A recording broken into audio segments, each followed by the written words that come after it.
Hello दोस्तों, नमस्कार। मैं कुणाल गौतम। आज की वीडियो में बात करेंगे मुद्रा लोन के बारे में। दोस्तों, लोगों को बहुत ही बड़ी कन्फ्यूजन होता है कि बैंकों से लोन कैसे मिलता है, कितना दौड़ धूप करना पड़ेगा, चप्पल खिया जाता है तब लोन मिलता है। ऐसी आज की डेट में कोई भी बात नहीं है। आज की वीडियो में बात करेंगे मुद्रा लोन के बारे में। अगर आप भी बैंकों से लोन लेकर के अपने उद्योग धंधे को आगे बढ़ाना चाहते हैं, अपने बिजनेस को आगे बढ़ाना चाहते हैं, 10 लाख रुपए तक का लोन बैंकों से आपको आसानी से, वो भी सस्ते ब्याज दरों पर मिलेगा।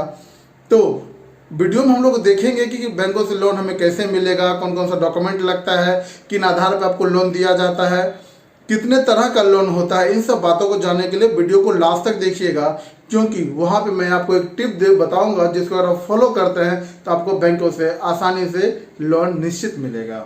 दोस्तों, मैं कुणाल गौतम आप लोगों को फिर से आपके अपने चैनल कुणाल गौतम डिजिटल पर वेलकम करता हूं। अगर आप इस चैनल पर नए हैं तो सबसे पहले चैनल को सब्सक्राइब कर ले, ताकि बैंकिंग और इन्वेस्टमेंट रिलेटेड सारी जानकारी सबसे पहले आपको मिलते रहे और घर बैठे बैंकिंग सीखते रहिए। तो हम लोग बात करें तो मुद्रा लोन के बारे में। सबसे पहले समझते हैं मुद्रा लोन होता क्या है।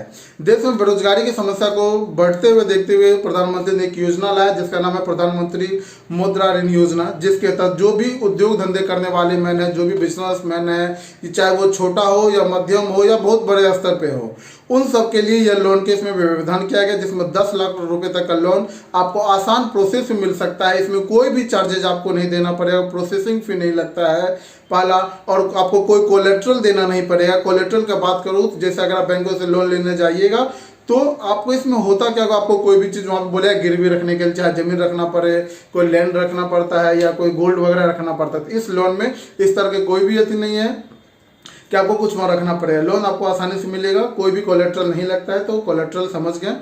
अब हम लोग बात करते हैं यह जो लोन होता है यह किन किन लोगों को मिलेगा। यह लोन उन लोगों को मिलेगा जिनके पास कुछ उद्योग धंधे हैं। अगर उद्योग करके अपना बिजनेस करके खुद को आगे बढ़ाना चाहते हैं तो यह लोन उनके लिए है। जैसे चाहे जिनका पान का दुकान हो या ठेला चलाते हो या और किसी का अच्छा दुकान हो, कोई नया बिजनेस चालू करना चाहते हैं, कोई सेटअप करना चाहते हैं, चाहे वो बर्तन का उद्योग लगाना चाहते हैं, प्लास्टिक उद्योग चालू करना चाहते हैं, पेपर उद्योग चालू करते हैं, कुछ भी अगर आप चालू करना चाहते हैं तो यह वीडियो आपके लिए है। और आपको मैं बताऊंगा कि बैंकों से लोन कैसे लेना है। तो हम लोग बात करते हैं मुद्रा लोन के बारे में। मुद्रा लोन होता क्या है, तो मुद्रा लोन में बताते हैं आपको 10 लाख रुपए तक का लोन मिलता है। यह जो लोन मिलता है आपके बिजनेस के अनुसार, आपका जिस तरह का धंधा होता है उसके अनुसार डिसाइड किया जाता है कि आपको कितना मिलेगा।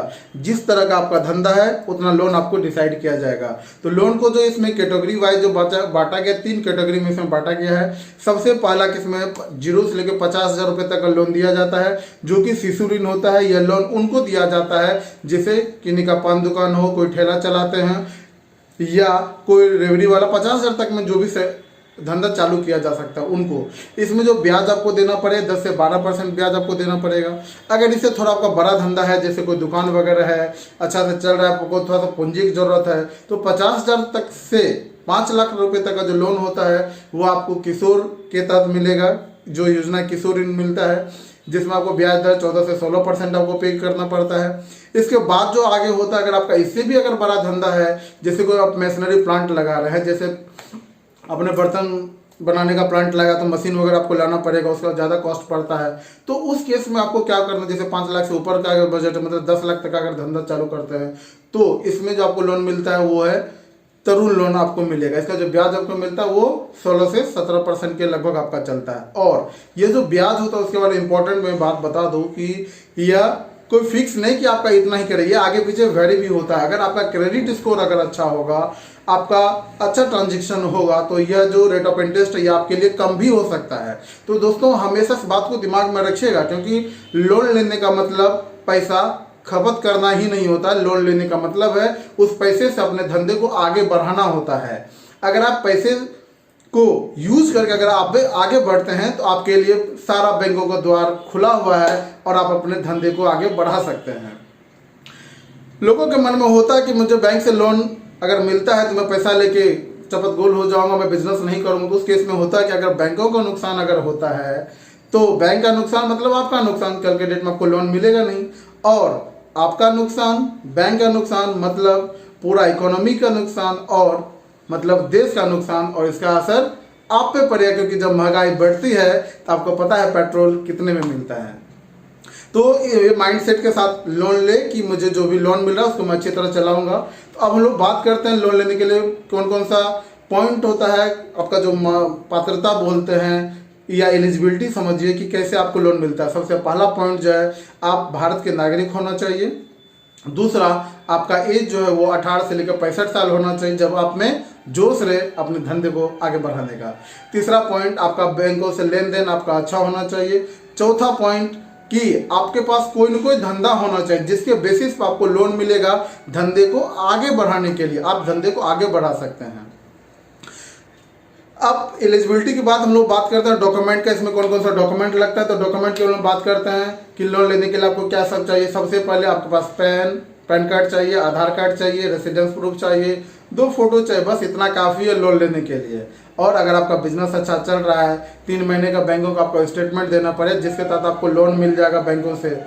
और इसमें आपको एक बात का और ध्यान रखना है कि बैंक से जो आपका ट्रांजेक्शन है वो अच्छा हो, उसको कभी भी जीरो बैलेंस अपने खाता में नहीं होने दे, अच्छा से लेन देन करे, तो आपको बैंकों से लोन निश्चित मिलेगा। लोन लेने के लिए जो भी आपका जो उद्योग धंधा है उसका जो रजिस्ट्रेशन कराए हैं कुछ ना कुछ तो होगा, जीएसटी हो या उद्योग आधार धंधा पे जो रजिस्ट्रेशन होता है वो कागज लेकर आप बैंकों में जाएं और एक फॉर्म आपको मिलेगा वहाँ पे मुद्रा लोन का, उसको लेके आपको भरना है। जो भी उसका डिटेल होता है, चाहे पैन कार्ड, आधार कार्ड नंबर जो पूछा जाता है, आपका नाम पूछा जाएगा, आपका एड्रेस पूछा जाएगा, सब कुछ सही से भरना है। पूरा डिटेल भर के बैंकों में आपको जमा कर देना है।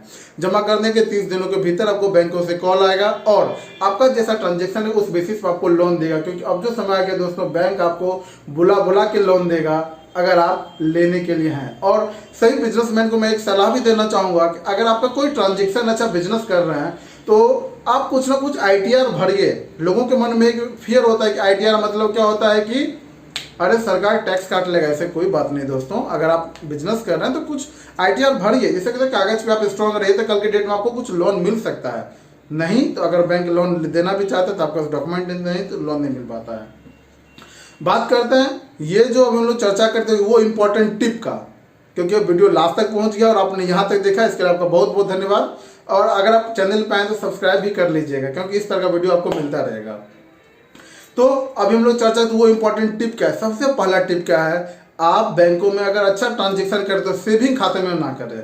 अगर ट्रांजेक्शन आपका अच्छा है तो आप उसके लिए करंट अकाउंट खुलवा लें और करंट अकाउंट से आप लेन देन करें, क्योंकि करंट अकाउंट आपके बिजनेस के लिए ही बना है। उस बेसिस पे ही आपको तय होगा कि आपका कितना लोन आपको मिलेगा। और आप तो अच्छा कर ही रहे, बैंकों से लेन देन आपका अच्छा ही, तो सेविंग्स हटा के अपना करंट अकाउंट खुला ले और उसमें अपना लेन देन करें। जितना ज़्यादा अच्छा लेन देन होगा उतना ज़्यादा आपका ट्रांजेक्शन होगा। कभी भी कोई भी अगर कोई लोन अगर कहीं से लिए हैं तो उसको जल्दी चुकता कर दे, उसका कोई EMI बाउंस नहीं होने दे, क्योंकि अगर ऐसा होता है तो आपका सिविल स्कोर खराब होता है और नए लोन में आपको परेशानी आ सकती है। तो इन सब बातों का ध्यान रखें कि अच्छा बैंकों से लेन देन रखें, बैंक आपको बुला के लोन देगा। दोस्तों वीडियो को लास्ट तक देखने के लिए आपका बहुत बहुत धन्यवाद। कमेंट करके बताएं वीडियो आपको कैसा लगा और कोई भी अगर जानकारी चाहते हैं तो कमेंट निश्चित करें। धन्यवाद।